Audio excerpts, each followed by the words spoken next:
सुप्रभात मित्रांनो. तर आज आहे आपलं कोल्हापूरमधला तिसरा दिवस आणि आता आपण जात आहोत ज्योतिबाचं दर्शन घ्यायला. सकाळचे 10:50 झालेली आहे आणि इकडनं आपल्याला तिथे जायला अंतर दाखवत आहे 20 किलोमीटर आणि त्यासाठी 45 मिनिट्स दाखवलेत. सो 45 मिनिट्समध्ये आपण ज्योतिबाला पोचू, तिथे दर्शन घेऊ. त्याच्यानंतर आपण जाणार आहोत पन्हाळ्याला. तिकडनं 15 मिनटं अंतरावरतीच आहे. सो पन्हाळा करणार आणि मग तिथून आपण दुपारी घरी येणार. जेवण वगैरे बाहेरून मस्तपैकी घरी येऊ, आराम करू आणि संध्याकाळचा प्लॅन संध्याकाळी ठरवू. तर आता आपण निघतो आहोत.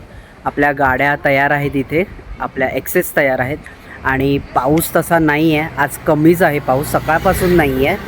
सो चला निघूया. गणपती बाप्पा मोरया.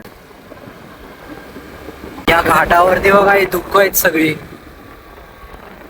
फुल धुकात एक नंबर.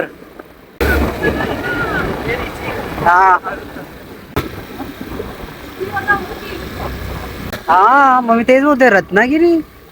ओ एक नंबर,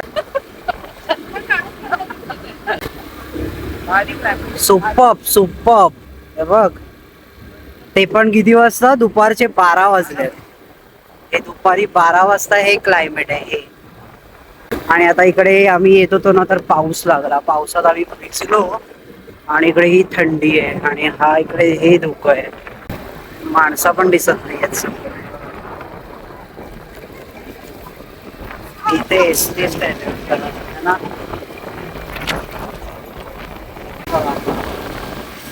बघा धुकं आजूबाजूला.